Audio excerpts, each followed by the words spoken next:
Give yourself grace. You are working your butt off. You are doing all the right things. Throw yourself a bone here. You cannot do it all in one day. Rome was not built overnight. It's a marathon, not a sprint. So you are doing great.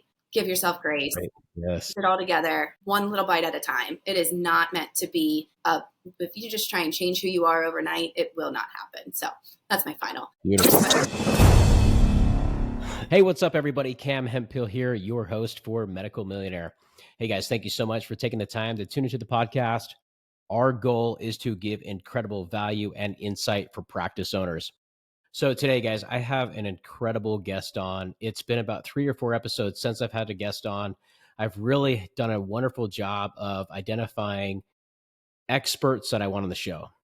So today, guys, I have Dr. Crawford. She's out of Cincinnati. She has a couple practices. She's been in the industry for over 10 years. She's an entrepreneur. She understands how to run a practice like a business and how to effectively help entrepreneurs. And most importantly, how to avoid burnout. Dr. Crawford, thank you so much for your time. Welcome to the show. Give us more information about you, and then I have a list of questions for you. Awesome. Thanks, Cam, for having me. Excuse me. I am really thrilled to be here. And yeah, I've been practicing for 14 years. Kind of my background, I'm a physical therapist, doctor of physical therapy with a specialty practice in chronic and persistent pain. And I think a lot of people think of individuals who might be kind of living off the system, living on disability. And this is a world where it's people like you and me that are living with chronic headaches, chronic back pain, chronic foot pain, and they're really high achieving, thriving people in a lot of aspects other than they just are living in pain. And I had a bunch of specialty practice right out of PT school that really contributed to me being more of like needing to be one-on-one with people, and a traditional PT practice just doesn't afford that. And I realized very quickly that those people needed a team, right? There was psych components of their pain, there were nutrition components of their pain, there were lifestyle and just daily habits. And so I started meeting other people, and the current systems that I were operating in just didn't affect that. There was too much time, too much space between me and the other providers that I needed help from to be able to give the consumer the care that they needed when they needed it. And, I think the number one thing I've realized as a practitioner is that when somebody has motivation, we need to capitalize on it. And so the systems that are traditionally available to consumers of health and wellness services slow that down. Somebody's ready, they're interested, they want to take that next step, and then they have to wait for insurance approval. And then they have to wait for the doctor's office to call them back. And then they have to, and it's harder than hell to get good care in this country. So I started trying to figure out, how do I fix that? And so the Anchor Wellness Center model is kind of based off of salon lofts, if you ever heard of that. Yep. Bringing, that model brings stylists into the same physical space. They cost share physical space operations and supplies. And then the brand itself helps generate referrals for the different stylists. And so that's what Anchor is. It's a collaborative where we bring like-minded health and wellness entrepreneurs into the same physical space, timeshare out rent. We run their back-end operations administration, and then we have a built-in business consultancy to talk about strategy and execution. And the idea being is that there's really great healthcare providers out there. This country, I would say, has some of the best practitioners in the world. Mm-hmm. They're forced to work in settings that don't let them be the best versions of themselves. We go to school, we learn something, and then we have to go basically have our hands cuffed behind our back and deliver some version of quality care. So yeah, the idea being I really want to disrupt healthcare. I want to change how people, feel better about themselves and provide a place where practitioners don't get burned out, because these settings where we currently live and operate they're pathological, and you're seeing it, right? And in the United States, 18% of licensed physical therapists are practicing in clinics. 1/8. Okay. I mean, that is a huge crisis. Internal medicine doctors are fleeing healthcare systems. These hospitals cannot keep internists on staff. Why? Right. Because they're seeing 3,000 patients a year. They get 10 minutes. Orthopedics get a 10-minute pre-op appointment with a surgical patient. That's not enough time to talk about what's really important to the well-being of the consumer. And meanwhile, as a practitioner, you're like, just hope I don't get sued, right? Let me just cover all of I need my CYA. I need to get all my gold measures and just hope to goodness that I don't get sued because I get this much time with a person. So that's what we're trying to solve for. And, if I can do that, then I'll feel successful. Wow, that's amazing. It's so let me just, if I hear you correctly, you basically have created this ecosystem, this environment to help the practitioners and the providers also focus on themselves because they have a demanding life. They have a demanding job. Correct. You There's, know what's interesting yeah, go ahead. is I had a recent experience. I actually had to get an operation done. I had to get my finger operated on. And the place I went to, so I kind of experienced that firsthand from a patient standpoint. And I jammed my finger and I had to go in and get it fixed and to get it like sliced open. And the guy that was conducting the surgery, I live in an area that it's got okay healthcare, I would say. It's an affluent area, but there's not a lot of availability. And he was doing, I think, on average, 8 to 10 surgeries a day. So this was just a revolving door, right? And the amount of time that I got to hang out with, post op, like pre op, post op, like getting me ready for surgery, I just felt like putting a name tag on my shirt. They tried to do a good job of building a little bit of rapport with the limited amount of time we had. But to your point, I couldn't imagine running that day and then waking up tomorrow and going through it again. Yeah. Yeah. I mean, practitioner burnout is at an exceptionally high level. It's higher than it's ever been, and it's common across all fields. You're seeing it from personal trainers to neurosurgeons. It's happening, and it's the system that we live in. And, we can all point blame. If I had to hit the nail on the head, I could probably pick the one industry that's driven that, because the hospital systems aren't winning either. Like here regionally, in Cincinnati, the collective of hospitals, they have a $500 million deficit at the end of Q1. So they're not winning, right? So Oh, they're not winning. they just keep pulling billable codes and interventions because they don't reimburse high enough. So now they're asking their practitioners do more with less, right? And then you've got these people who, a lot of health and wellness practitioners are of childbearing age, and they have kids at home, and they have spouses, and they have aging parents. And so the demand of our time and brains is at its all-time highest. And our function internally is at its all-time lowest. So yes, if we can do anything here to offload, entrepreneurship is harder than hell. It is like the quickest way to learn all of your own insecurities, all of your own vulnerabilities, all of the areas where you just kind of suck. It's the easiest way to pick up on your weaknesses. And to do that by yourself in a square box without anybody else around you is just exponentially harder. So our goal here is to create a sense of community, also just to have brains, right? Like I don't help every patient that comes through my door. And I want to have somebody down the hall, but I want to have autonomy over my own business and my own growth and what I'm doing on my day to day. And so that's really the system that we're trying to build, is like, how do we bring these people who are autonomous and self-motivated and unique, and just provide them a healthy, happy place? Because I could do it. Could I employ these people? Sure. And that's what a lot of models do. They try and build these multidisciplinary centers. And that's what's unique about us, is that we don't have an employment model. I have my own physical therapy practice in which I employ people, but the Sure. disciplines that are outside of my own, I don't know how to do their jobs. So I don't feel like from a quality control standpoint, I can appropriately scale those businesses without me being able to say, no, that's not the right way to do it.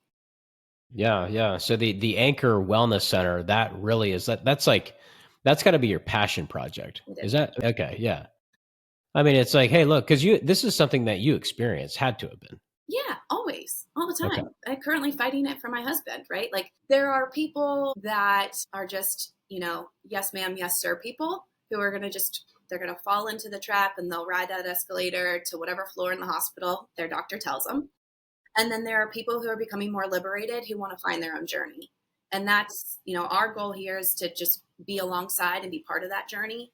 And it's a lifelong, and that's equal, that's synonymous for the business owner as well. Wellness for the providers. You guys hearing that? We all need that. Wellness for the providers. I mean, I was just on a cruise with the top 100 injectors across the country, right? And literally they're voted into it by their peers, Awesome. and that's what they are. And It was great to hang out with them because they finally got to take the time out of their business.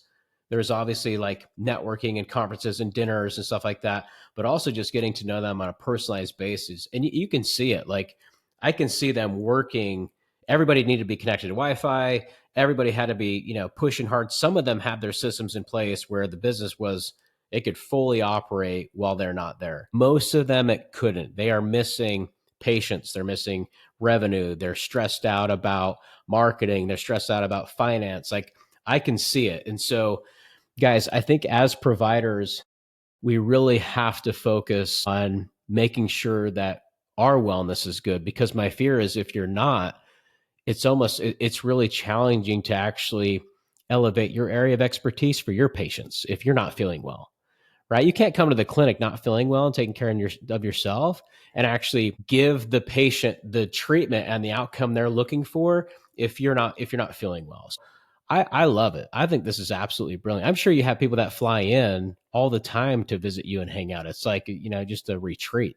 It has to be. Yeah, we do. We have built a little bit of a destination, but like this, don't let me fool you in that I haven't had my own personal experience with moments of burnout. I'm sure. Oh yeah. I wrote this business plan in 2013, didn't launch until 2019, basically shotgun from the hip type decision, opened in 2 weeks, kicked my own butt for, a long time, and happened to open before 6 months before COVID. So, there was some churn and burn and a lot of lived experiences, but, I kind of had this come to, who with myself of like, what is this all for? Right? I'm not going to build this health and wellness business that is focused on helping empower individuals to feel their best, both business owner and consumer. And I feel like shit. Like that's just, Yeah. and I started my business with a 1 and a 2-year-old in tow, and they're very much Wow. part of my business. They're here weekly. They show up at events. They wear the gear. They talk the lingo. That's cool. When they first started, they didn't know how to say physical therapist, but now they do. But it's been trial and error for sure. But I think my background in pain kind of sets me up for success because understanding pain science and how like the biology, the psychology, the social components of a person's life contribute to their experience of pain, that I think has really kind of enabled me to learn faster. And that's my goal on a daily basis, right? Take chances, learn faster. It's not to avoid failure. It's not to avoid upsetting the stability of something, but it's really being willing to move fast and learn quickly. Take chances, learn faster. Mhm. I love it. I love it. And I agree. I think as entrepreneurs, like we have to fail, we have to fall on our face, and we have to have courage and get up and keep going and ultimately say, I learned from that experience versus throwing in the towel. Like the most successful achievers that I've studied, right? Whether they're in this specialty or not, are the ones that take risk. You have to take risk. You have to be a quick thinker, and then you just have to keep moving forward and take all the sponge of information that you accumulated through that journey to put you in a position to actually grow and scale. And so I love that. I Yeah. really appreciate you saying that. Yeah. I do think that, entrepreneurship's a rare breed. I don't think it's meant for everyone, for sure. I am not even certain it can be learned. Like, I think there are certain pieces that you can piecemeal together, but at the end of the day, I think it's sort of just in your DNA. And it does take grit and it does take tenacity. And then it also just takes working smarter, not harder. So I think one of the first lessons I learned in trying to balance, which by the way, like I don't necessarily believe in work-life balance as an entrepreneur, but I do believe in like energetic balance. Yeah. I have the ability to decide what's going to take from me energetically versus in what I'm going to give to. And so like one of the first things I learned was just fire myself fast. How do I get myself out of the roles that I don't like doing? I love business development. I love building relationships, and I'm really good at it. I don't want to be doing the back end marketing stuff. I'm good one on one, but I am not a creative and I don't like to sit on my computer. And Yeah. so, like, as quickly as I can get myself out of roles, I've tried to. Managing people is not my strength. Anybody who's ever worked for me will tell you that. I know. As quickly as I can get myself out of that, will be great. My business will take off. Surrounding yourself with others that actually have the ability to conduct their area of expertise, like that's what it takes to build a really good team. As an entrepreneur myself, I've same way. Find people that are amazing at their craft, love what they do, and fire yourself from the things you hate doing. Have you read the book How to Get Your Time Back by Dan Martell? Yes.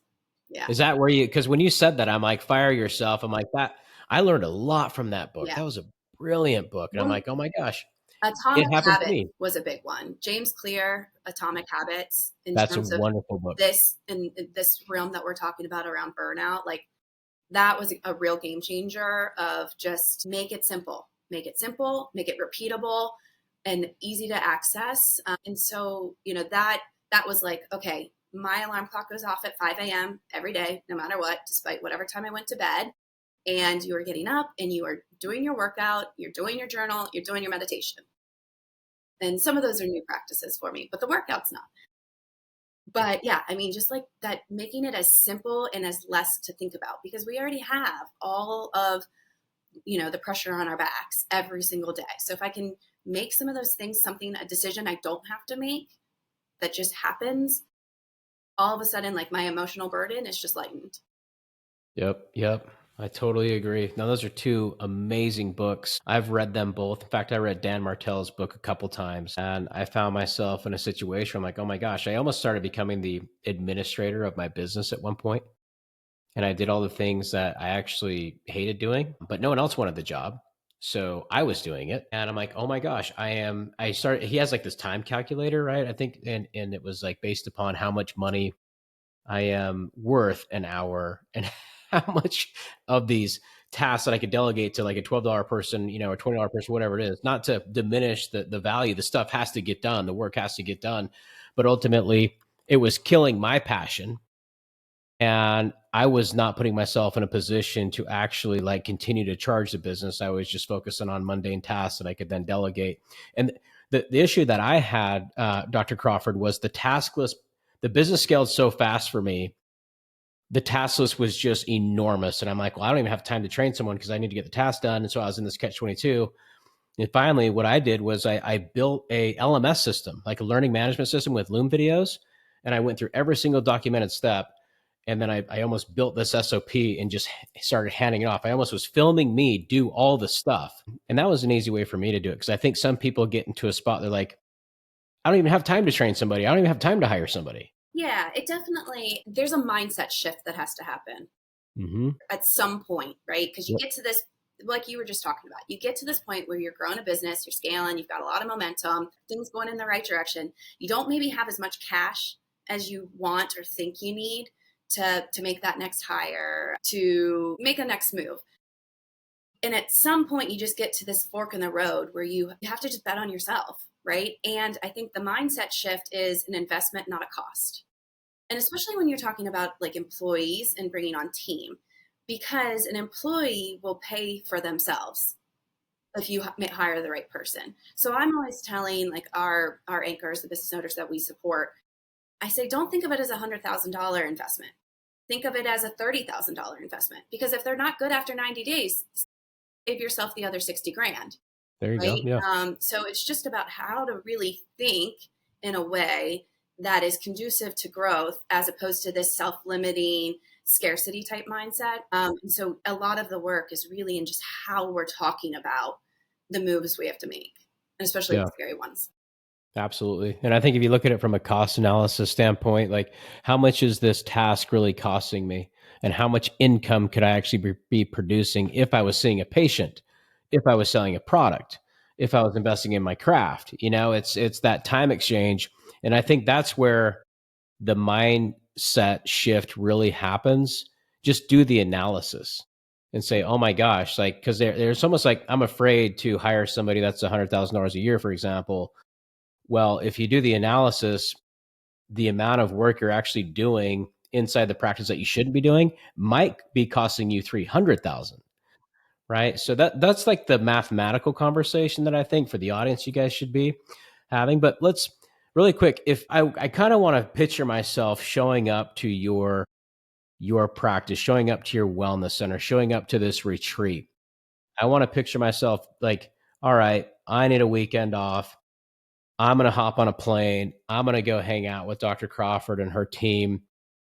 What's it like there? Like, what is it that you guys are doing? I'm sure there's some fitness, some yoga, cold plunges. I honestly have no idea. Like, we haven't really had much deep conversation about it. I want to know what that feels like because it has to be in this experience. Yeah. So, I think what I've aimed to do is really get away from the feeling of walking into a sterile white environment. And so the first things that you'll notice is that your practitioners gives you their cell phone number, right? You have immediate access to the person that you've decided to put your trust in to help you feel better. We have taken away the white coat syndrome that is associated with healthcare. So you come in and it's really quite spa like. And that's what our consumers always say is like, I just want to come sit in your lobby. And I also like make a really significant effort to have like a wide variety of music playing. Like sometimes it's like these rap and other Nice. times it's, Love that. and I just like to keep people on their toes, right? We don't need elevator music playing. You can hear that in the elevator. Very But true. no, we really pride ourselves on like client-centric care. We are in the passenger seat. We are not the drivers. We just happen to have studied something.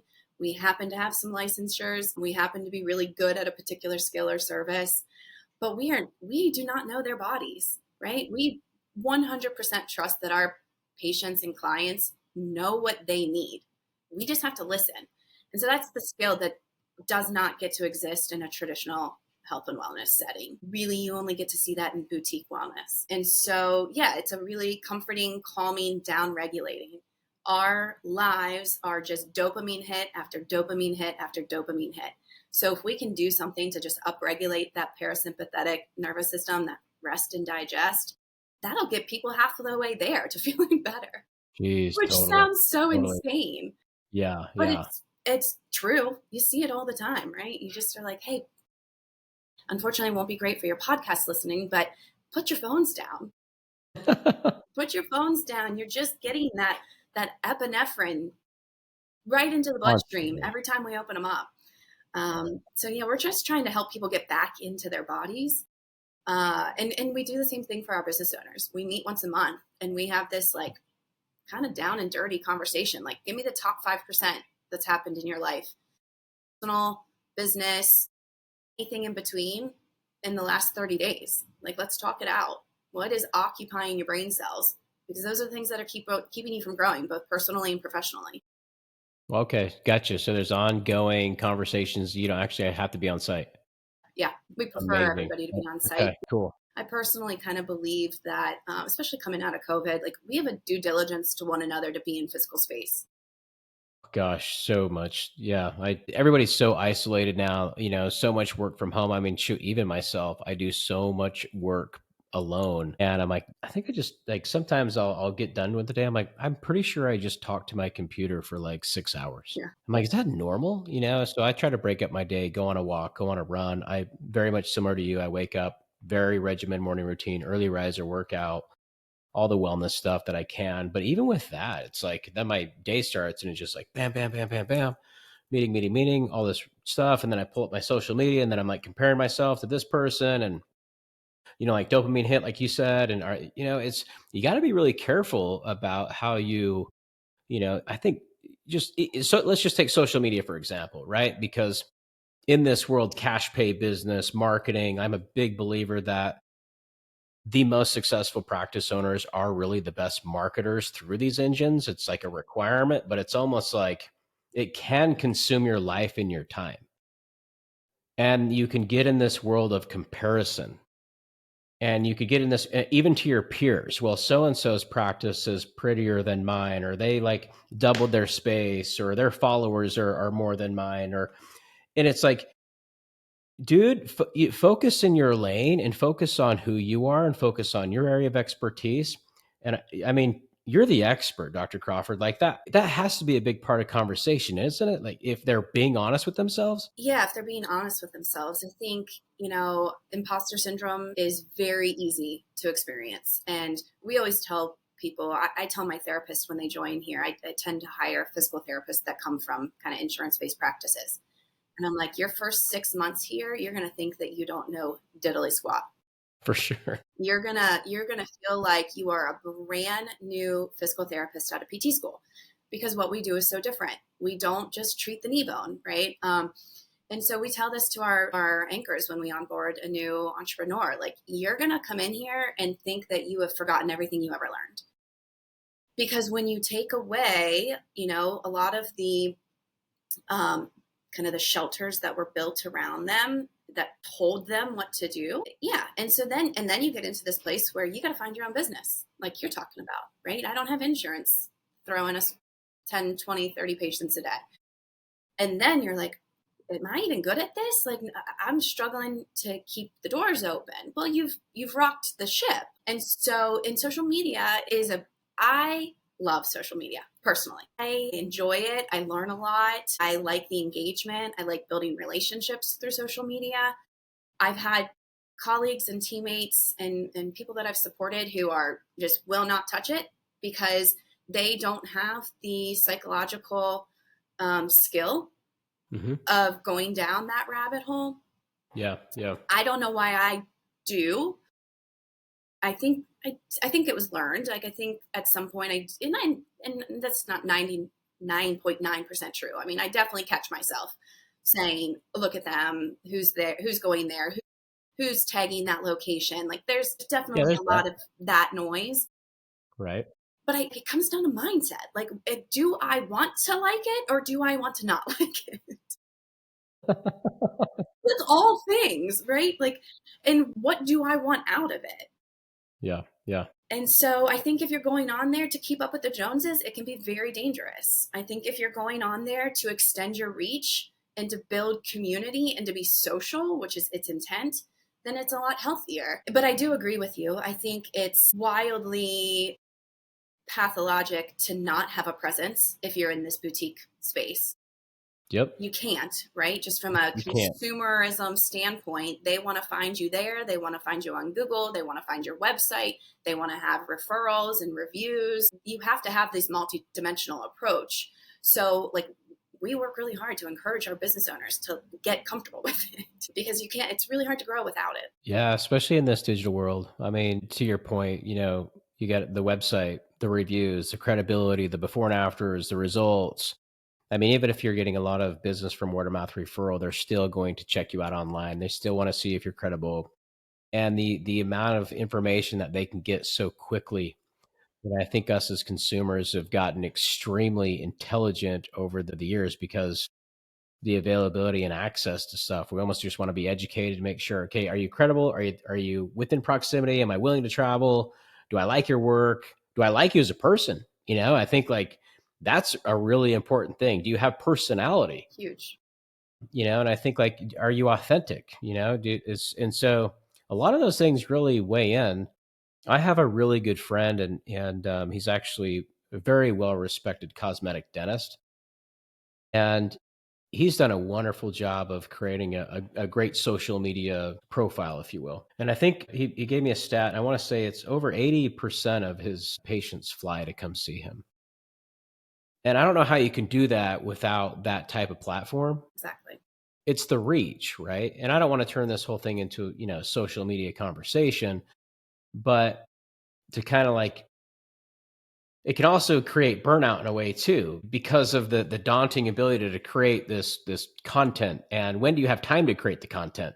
And when do you have time to chop it and edit it and reel it? And then AI is coming out, and I mean, what video is working? Which ones are not working? Oh, this last video didn't get as many views as that one. Man, it's a crazy, crazy world. Yeah, it is. And it's not going to change. No, it's not. So as soon as you can come to terms with that, and just make your decision, right? Am I going to do it? Yes or no? I think we get stuck in the minutia and we get stuck. It's that analysis paralysis by analysis, right? Like, at some point you just have to make a decision and invest in a team. My business changed when I made two big investments. I hired Okay. a coach and I outsourced marketing. Hone in on that right there. Like, drill down on that right there, because you just made two amazing points. And I think a lot of times we get ourselves on this pedestal, Dr. Crawford. We get ourselves on this pedestal like, I don't need a coach. I don't need a coach. The most successful people have Yeah, coaches. the people that say they don't need a coach need a coach. There you go. That's 100%. So talk to us what changed when you hired a coach. And then I want to move on to the next point. Yeah, I mean, you don't know your blind spots, right? So I wanted somebody to help me see what I didn't know. And I wanted somebody who I could spill my beans to and didn't have to say yes to me because they didn't work for me, right? I needed somebody to open that my blind window to the things I did not know about myself that I could not see. I will say 100% certainty the growth of my business is contingent upon the growth of myself. And my coach is the one who opened up that door, 1,000%. And it was scary and it's wild. And I just leaped into a different coaching program that is X more expensive, X more wild. I'm the only female in this cohort. And Impressive. it terminates in a 3-day forest retreat that's fasted of food and water. And I don't even like to camp. Shit, talking about getting into a spot where you're uncomfortable. But you gotta Love it. do it. If you want to own a business and you want to stay comfortable, you will not grow.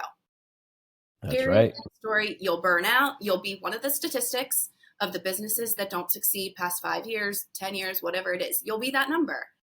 Do that And number. Get I am comfortable committed being to not uncomfortable. being that number and bringing people along with me through my learned experiences to make sure that they're not part of that number. And that's hands down, I'll never not have a coach for the rest of my life. I love it. I love it. You guys get comfortable being uncomfortable. Invest in a coach. This is not an expense on the P&L. This is an investment. This is an asset in yourself. Listen to what she's saying. She's literally dropping gold right now. This is so good. All right. Next point on the marketing side. You mentioned that when you started delegating stuff to a marketing expert or somebody that you've hired, why was that such a big aha moment in the business for you? I'm a doctor of physical therapy. I have a science Okay. degree. I have a business degree too. I mean, I've, That's rare. I've been in, I bought my first entrepreneurship for dummies book when I was 8.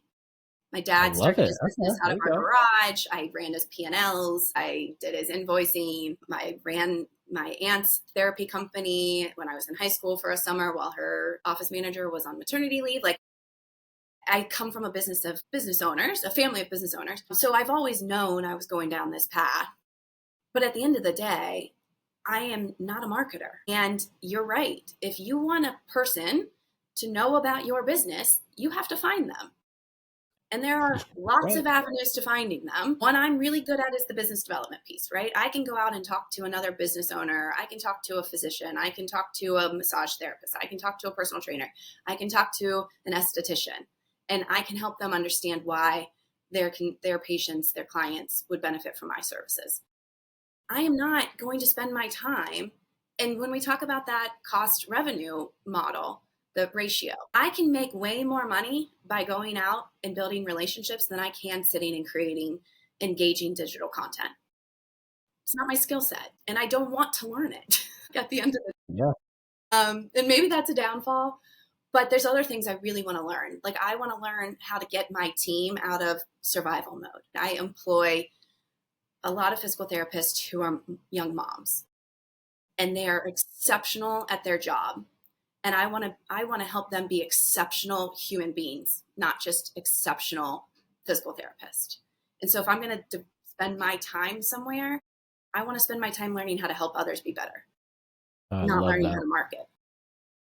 Yeah, I love that. I love that. I mean, it's so big. I think like helping somebody that's on your team, not only becoming, a better physical therapist, but a better human, building confidence within themselves and putting them on a journey because we never know. There's always an expiration date, right? Like people come, people go, they're with you for many years or they're with you for a year or two, whatever. We obviously want to have the great people stay with us forever. People move, job changes, I don't know. But if they can leave as a better person and have grown from you being a mentor and a leader, that's the true impact of helping others, uplifting community, and putting people on this mission and vision to become the next best version of themselves. Yeah. Yeah. We all have kids, right? Like, how does this world change the generation behind us? That's Right. right. And I need to model for my kids what healthy looks like. And That's healthy right. looks like having strong relationships. If I build this business and burn all the bridges in the meantime, for what? Short-lived. Right. To be a millionaire, billionaire with no friends, no social Boring. connection, kids whose lives I didn't participate in, like that's not the life I want. And that truly was a bit of my journey of like I really grinded for the first few years. And it was tough because of COVID, because I was trying to prove concept coming out of a time where a lot of practitioners moved virtual. Yeah. There weren't Yeah. many of us that have to be. If you're an injector, you kind of got to be with them. Kind of hard to do that virtually. The way that we practice, we kind of need to be in person. We're a hands-on manual clinic. We're not an exercise-based practice. But there's a lot of people that don't need to be virtual. And so when I'm trying to get people back into the physical space, I mean, there was definitely a grind. And then I put on a bunch of weight. I looked like a piece of leather. I was not sleeping. And I was like, this isn't going to work. This is not sustainable. And if I got hit by a bus, both of my businesses were dead. Yep. Yep. Right. So Oh my gosh. there was just a conversation of like, what do I have to do? And so we had an uncomfortable year when we restructured the businesses to make sure that they could exist without me. And then I had to work on what's my role here? Like, what is my number one job? How do I be CEO? If I have a task list, I'm not a CEO. So how do I get there? Mm-hmm. And how do I be a really good model for my kids? Those are my two priorities. How old are your kids? 7 and 8. Oh, they're close to mine. 8 and 11. Yeah, they're awesome. Boys, girls, both? Two girls. 2 girls? Okay, girl mom. I'm a girl dad. I So love that. yeah, No, I get they that. teach me every freaking day. Like literally, I could say everything I've learned in the last 10 years. I'd say I've been through them in some way, shape, or form. I love that. I love that. Well, so you have this background of entrepreneurship from your dad, from your family. Yeah, childhood. That's rare, you know, and I've seen some similarities to very successful entrepreneurs within this specialty where they have either like the husband or partner brings the business or financier side of the model, and then the other spouse brings in the wellness, the clinical background, and they create this approach that's it's just a wonderful partnership. And then I've also had others that come from a business background first and then clinical, and that kind of sounds like entrepreneurship's been in your heart and soul and in family for ever since you were a little girl. That's Always. amazing. Yeah. Yeah. I don't know why. My dad's not college educated. And I think, That's why. yeah, That's probably why. he had one choice when it came down Uh-huh. to it. He kept trying to work with others and it didn't work. And sadly, at nearly 40 years old, I'm learning how much I am like him, which is why I just invested in this giant big time coach. But no, yeah, to me, it's easy. Like not easy, but it just has come natural. My very first job, hired as a staff physical therapist. At the end of year 1, I was promoted to clinical director. At the end of year 2, I was brought on as partner. Jeez, At the you're end of amazing. year 3, I left because that wasn't going to go anywhere. I went to a practice that was already established. Guy was trying to grow. He just couldn't get off the ground. He was looking for a partner. I went to him on a short-term employment contract because we didn't know each other. We'd never worked together. We wanted to make sure we were compatible. When the option to partner came about, I was in the thick of life. I knew I was going to get married. I knew I was going to start having a family. And quite frankly, I just didn't think the business was worth what he wanted. But I liked the business and I thought I could help it. So I stayed on as a business strategist and worked and helped grow that team. And we built a multidisciplinary center, very similar to Anchor, but everyone was employees and Got it. 1099s. And they had no skin in the game. And they didn't care about the growth of the business. And there was no area for growth in it for anybody that worked there. And so finally, push came to shove. And in July of 19, I left there with 2 weeks' notice and opened Anchor. And if I could do it all over again, there's definitely decisions I would handle Of course. differently.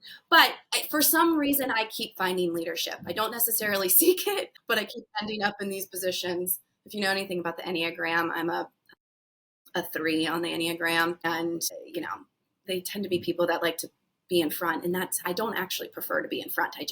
Nobody else around me seems to.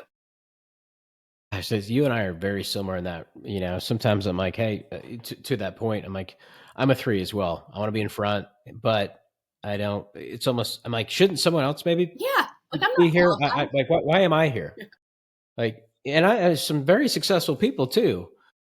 And then sometimes I feel like I can get too vocal. I'm like, maybe I'll just hold back a little bit. And then, but if I do hold back, I know that I am doing whatever I am doing a disservice. So, I mean, I think, yeah, I totally get that. My gosh, that's amazing. So for a med spa and a wellness entrepreneur looking to build a thriving and sustainable practice, and that's the whole point, is because I've been in the business for 10 years. I've seen practices open. I've seen practices thrive. I've seen them go to multi-location. I've seen a provider go from 6 figures to 8 and then bolt on like different businesses with inside masterminds and, academies and products and becoming a KOL and speaker and all the, I mean, I've seen the whole journey, and then I've seen a ton of practices open and like fail. Right. And so let's talk about that. And let's talk about burnout for a minute, because being an entrepreneur is not easy. There's a reason why they make sports cars with 2 seats. It's because it's lonely at the top. I don't care if it's Fortune 500 or if it's freaking clinical or if it's what I do. It's lonely, and you have to be okay with that. And you can be like, you know what, I'm done doing this. So how do you build this thriving, sustainable practice? Like, if there's one thing, one change they can make today that sets them up for long-term success. And I know that there's more than one, but if you could give me one, what would it be? Yeah, if there's one thing for a business owner to do, they have to have community. Like, you're right, it is isolating, it is lonely. And if you don't have a place where you can go and just talk it all out, it will bite you in the butt. And what our brains are so elementary, right? Like, our brains are immediately going to a state of danger, no matter what. And so the moment that you are going up against something, whether it's, hey, I can't keep staff, hey, I don't have enough money for payroll, hey, we're not keeping our books filled, that is all just interpreted in the brain as being attacked, right? Like, that is just neuroscience 101. Like, you are just going straight into that fight or flight. And when we are in that fight or flight, literally, we cannot conceptualize and organize thoughts. And so having that sense of community where you can like bring that nervous system back down, talk out loud, literally bring the heart rate down, and then start to organize what really happened and get to the root of it. Like, okay, it's not that I can't keep staff or keep their books filled. It's that I, as the leader, am overstepping my boundaries or whatever it is. But you can't really learn that until you've got that sounding board, that team, that community, that support group, whoever it is, to help you kind of calm down. And when we make decisions from a scarcity mindset, from that fight or flight, you're going to lose every time. I love that you said that, because I think if I ask that question, I could ask that question to like 20 different people, and I'm going to get a different answer every time. The marketer is going to say marketing, right? The business person is going to say business. The coaching person is going to say get a coach. The fitness person is going to say fitness. The mindset, the reader, the finance person, whatever. And those are all really good answers, right? They're all going to have wonderful answers. And I think you would be the one in the room that would say what you just said, is the community aspect, the networking aspect, the mentor aspect, the connectivity aspect. And almost like, and you're saying with your peers, right? Your colleagues. Yeah, Okay. anybody. I mean, literally, it's Yeah. just having, whether it's a group on Facebook of entrepreneurs that you can find, or it's a sanctioned community, or it's Mhm. like I have access to a couple through my coaching groups that Yeah. I'm in, and I'm in an organization called EO Entrepreneur Organization. So I've I got know it. Yeah, I three know it well. pools of people that I can go to, but it just never fails that what I think is the problem is not the problem. Interesting. Yeah, it's so interesting. I have thank you so much for saying that. And guys, if you don't like have community, and I'm not saying your employees, are your community, guys. I'm saying peers, I'm saying mentors, I'm saying entrepreneur groups, even outside of your specialty. If you're a provider and you're only talking to other providers, you should go join a group that's about just other entrepreneurs. 100%. the amount of networking you can build on that, like, my gosh, because they just bring a completely different mindset to it. Yeah, and you don't have to recreate the wheel, right? Like there are so many things we can learn from other industries and how other businesses work, and that helps you really stay in that creative space, which brings back that abundance mindset. But yeah, as somebody who's not really selling anything to your listeners, like that has just been the game changer for me, is having just a group that cares about me, that I can say the things that I wouldn't say to a lot of people, right? Like I'm not going to go home and tell my husband if he's annoying me, but if he is, he's going to affect me at work, right? Fortunately, my husband doesn't really annoy me, but same vice versa. Like I'm not going to complain to my employees if that's who's bothering me. And my husband doesn't want to hear it all the time. Yep, yep, That's for sure. that's the other thing that most people don't consider, is like the people you live with don't want to hear you complain. No, they don't. Yeah, you just become this soundboard of just like how your day was just like challenging and tough, right? And I think there's a time and a place for it, but at the same time, it can't be everything you talk about. I completely agree on that. But yeah, And one thing having a place that where you can be the most vulnerable and mhm, say the things in confidence and know that it's not going anywhere and that the people that are listening just love you. yeah. You know what I found too is when I've have a question or a problem or "Hey, how would you take this, or what is your take on this, or I hate using the word, can I pick your brain? So I try to stay away from that, just like my own thing, guys. But because people have asked me that, Cam, can I pick your brain for a minute? I don't know. For me, anyway, get on sidetrack. But I'm like, no, you can't. But what I have found is entrepreneurs want to talk to entrepreneurs and they want to help each other because they have either experienced that challenge, they've gone through it, or they want to know about it because eventually they will go through it, right? So we all like to actually have conversation and connect and help each other. And I think it's really healthy. And every entrepreneur that I've reached out to have conversation with, they all want to have conversations, right? So if you're worried that you're like, I don't want to reach out to so and so because they're like you're intimidated, I think that could be an issue as well. You know what? Just go for it. Like, just go for it because they want to talk, they want to help, they want to have either mentorship or protege. Yeah. And what's the worst case scenario? Yeah, I mean, say no and Just move say on. I no. mean, whatever. Ask the next person. That's the next person. Yeah. And join different groups too. Like I have my golf buddies group. I'm a big golfer.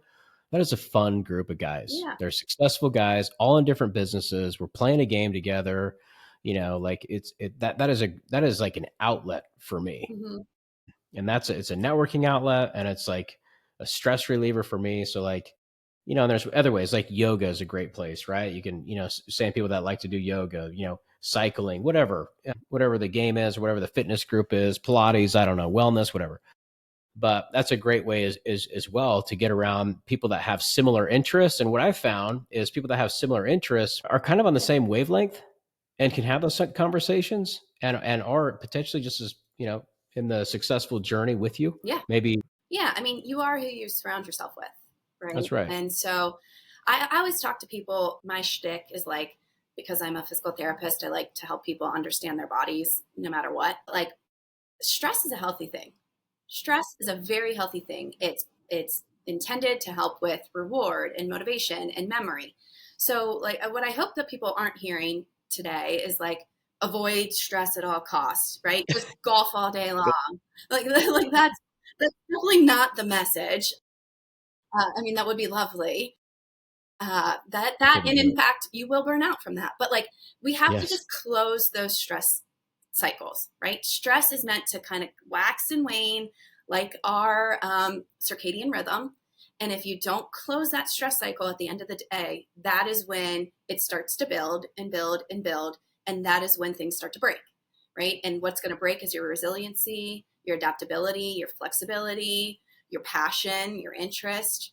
Those are the things that are going to go, right? And then eventually your body or your heart, like, so Yeah. my recommendation is just to like, hey, know more, right? Just know more about how your body works to do the thing that you want it to do, even if that's just being a business owner.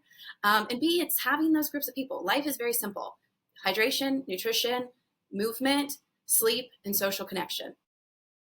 You get those five things in place, dialed up, leveled out, you can thrive with any in any situation that you want.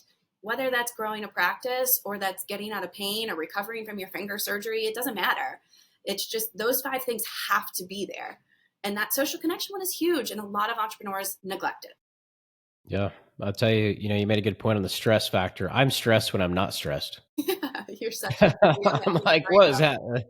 Dude, I couldn't golf every day. I'd get stressed off about that. But hey, I really enjoyed the conversation. Thank you so much for coming on the show and giving so much expertise and knowledge and how to avoid burnout, guys. That's the entire theme is you're busy. There's a lot of velocity taking place in your practice as a provider. There's so many things to do.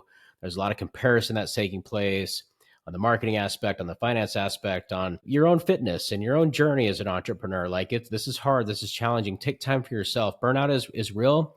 One thing we didn't really talk about was your why. Understand your why. One thing that's always really helped me was really like understanding my why and I can get real about it. Like write it down, get real why you're there. And a lot of times when you're in that spot of, I'm throwing in the towel, looking at your why will really bring you back to like having that center point within your mission. So that's one of the things that's helped me, but this has been gold. You guys should go check her out. Go check out Anchor, go to her location, go fly up and see her, connect with her on social media. Where can they find you, Dr. Crawford? Where is the best place for these amazing providers to come connect with you and learn about how you can help them avoid the burnout and continue to thrive? I want to say one more thing. Give yourself grace. You are Mm, working your butt off. You are doing all the right things. Throw yourself a bone here. You cannot do it all in one day. Rome was not built overnight. It's a marathon, not a sprint. So you are doing great. Give yourself grace. right. Yes. Put it all together, one little bite at a time. It is not meant to be if you just try and change who you are overnight, it will not happen. So that's Beautiful. my final farewell. But we can be found Anchor Cincy, CINCY.com, Anchor Wellness Cincy on Instagram, LinkedIn, Facebook. And I'm personally on LinkedIn as well, where you can find me. And we put out a lot of kind of tips and tidbits. So there's a lot of stuff out there. I love it. I love it. Well, thank you so much. This has been amazing. And guys, my only ask for you is if you've enjoyed this content, this episode, this journey, this conversation with Dr. Crawford and I, please share it.